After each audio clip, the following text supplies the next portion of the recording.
Boa noite a todos. Meu nome é José Carlos, eu tenho 34 anos e resido no interior do estado de Minas Gerais.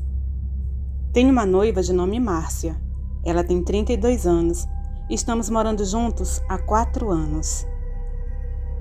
Márcia sempre me diz que quer ser mãe.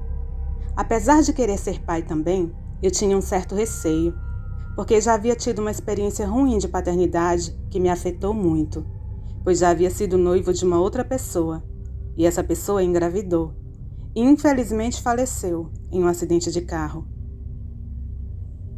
Aos poucos, porém, com a ajuda de Márcia, eu fui superando, e novamente a vontade de ser pai retornou.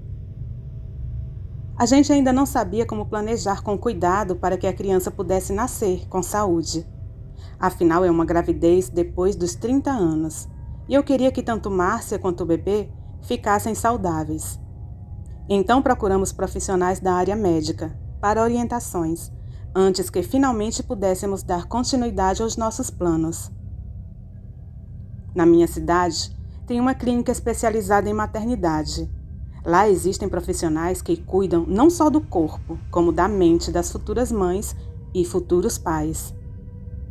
É uma clínica que, além de ginecologista obstétrico, também possui psicólogos e terapeutas. Com isso, eu marquei uma entrevista para Márcia e eu. A gente queria todas as informações e quais seriam os procedimentos para obter êxito nos nossos planos. No primeiro dia, nos encontramos com a psicóloga Isis, que, aliás, é uma mulher muito atenciosa e nos tranquilizou quanto à idade de Márcia para ter filhos. Ela nos disse que ainda é uma idade segura, e mesmo que Márcia tivesse 40 anos, ainda assim seria seguro, pois atualmente existem cuidados que garantem a segurança do parto para a criança e para a mãe, mesmo na maturidade, já que a partir dos 35 anos as mulheres são mais propensas a doenças como diabetes, obesidade, hipertensão. Mas se tiver um bom acompanhamento, tanto a criança quanto a mãe ficariam bem e saudáveis. Depois da reunião com ela, ficamos mais tranquilos e fomos encaminhados para uma consulta preliminar com a equipe obstétrica, com profissionais que nos indicaram os cuidados e tratamentos que deveríamos fazer antes da gravidez propriamente dita. Na ocasião, Márcia e eu fizemos vários tipos de exames para identificar a qualidade da saúde de nossos órgãos reprodutores.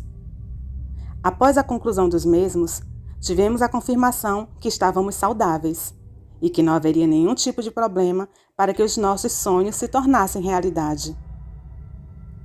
Lá na clínica, haviam vários casais que tinham o mesmo objetivo que Márcia e eu, ou seja, sonhavam também em ser pais. Havia um casal, Marcos e Regina, que aos poucos foi se aproximando e se tornando amigos nossos em atividades que fazíamos juntos com os outros casais. Esse casal, ele nos confidenciou que, em exames preliminares, foi identificado um problema estrutural na anatomia do útero de Regina e que provavelmente haveria algo que impediria a normalidade da gravidez. Porém, nos disseram que com maior cuidado não haveriam maiores problemas. Mas soubemos mais tarde que o problema era muito mais grave do que eles haviam falado. Não aconselhavam que Regina gerasse um filho. No entanto, o casal assumiu os riscos e pediu ajuda para dar continuidade ao processo. Com muitas ressalvas, a equipe concordou, mas alertaram que se durante o processo a vida de Regina corresse risco, o tratamento imediatamente seria interrompido. Me lembro que em uma certa ocasião, nas atividades da clínica, Regina teve um mal-estar e teve que urgentemente ser internada.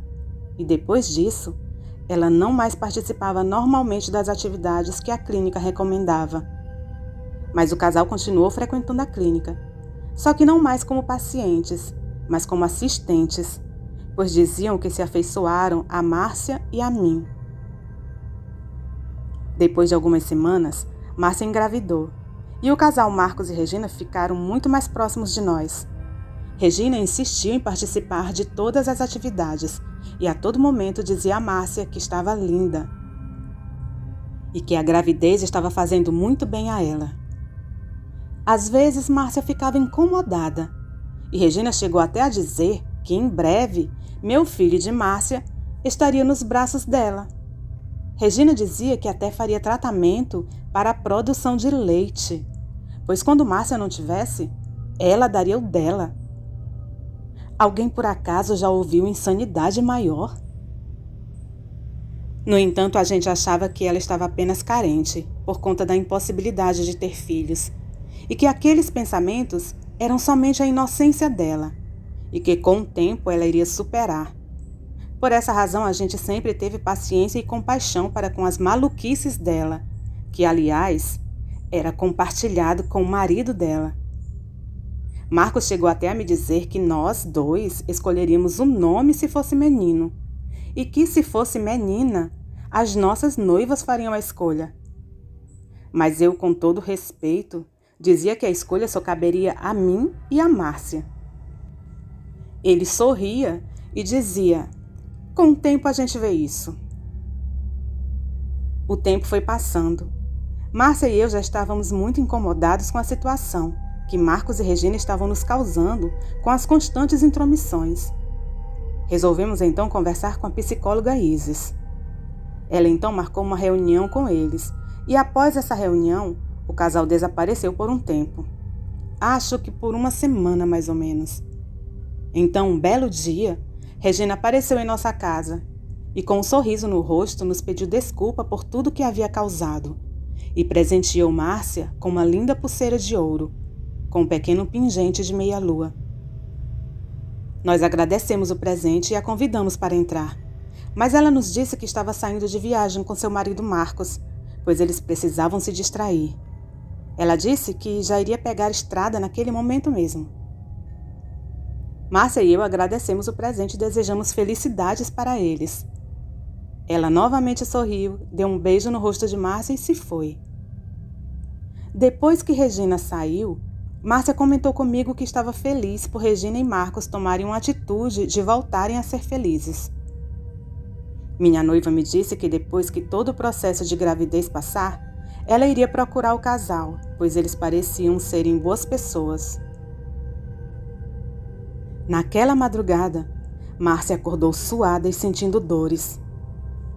Claro que eu fiquei muito preocupado, pois 1000 coisas passaram pela minha cabeça e todas elas me diziam que Márcia e o nosso bebê estavam correndo risco. Então a coloquei no carro e conduzi em direção à clínica. Do carro já liguei para uma das médicas da equipe que cuidavam da gravidez e a doutora me disse que nos encontraria na clínica. Quando chegamos, havia uma equipe à nossa espera. Márcia chegou pálida, suando e estava desacordada. A nossa médica a levou para a emergência e após algumas horas conseguiram estabilizar Márcia, mas ela continuava desacordada. Então a doutora me pediu detalhes do que havia acontecido. Eu relatei tudo o que aconteceu.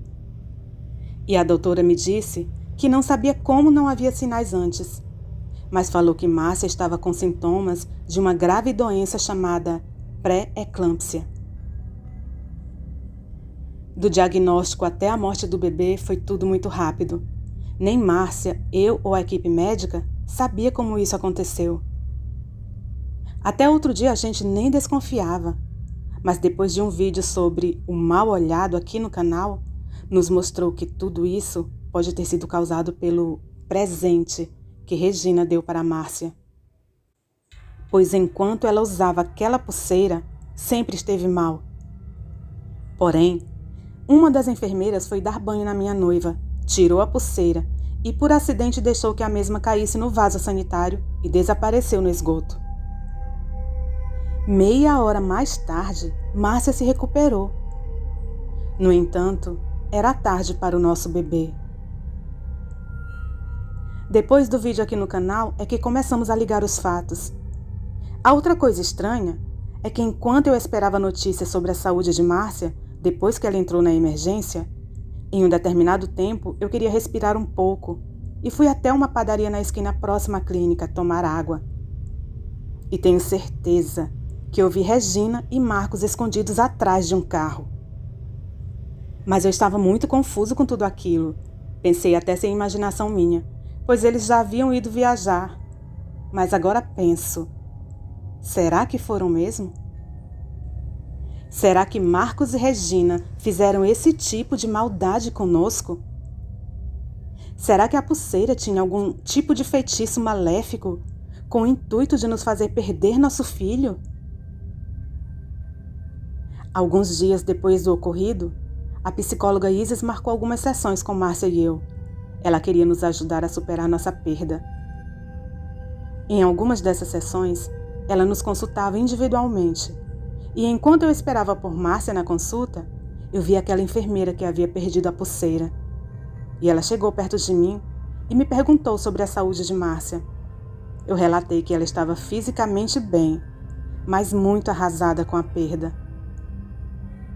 A enfermeira, que se chama Ludmile, me falou que estava desconfiada que Márcia havia sido vítima de um feitiço. Ela me disse que notou que tinha algo de maléfico na pulseira. Me contou que era Wicca, uma bruxa do bem. Ela me disse que atirou de propósito a pulseira no vaso sanitário, porque notou que o objeto estava impedindo a recuperação da saúde de Márcia. Eu fiquei surpreso, pois nunca havia ouvido falar daquelas coisas. No entanto, eu mantive respeito pelas crenças dela e quis saber mais. Ela me falou sobre feitiços lançados em objetos e trazendo problemas para quem usa. Ludmile me falou que não me revelou antes pelo simples motivo de não saber qual seria a minha reação no momento. Então ela preferiu me revelar em um momento que ela sentisse que eu estava mais aberto. Confesso que sempre achei que isso fosse uma simples crendice, mas os detalhes dos acontecimentos são muito evidentes para ignorar. No mínimo, na nossa realidade, existem coisas por aí que nem tomamos conhecimento que existem. Márcia e eu nunca mais vimos o casal e acho que nem queremos mais cruzar os nossos caminhos com os deles. Boa noite. Nossos agradecimentos especiais ao José Carlos, que nos enviou seu relato. Se você tem um relato parecido ou sabe escrever contos e quer tê-los narrados aqui no canal, pode enviar para o nosso e-mail ou para o nosso WhatsApp, que estarão na descrição do vídeo. Deixe seu comentário, deixe seu like, compartilhe o vídeo com os amigos. Isso vai ajudar bastante o canal. E a todos os nossos inscritos, o nosso muito obrigada pela companhia.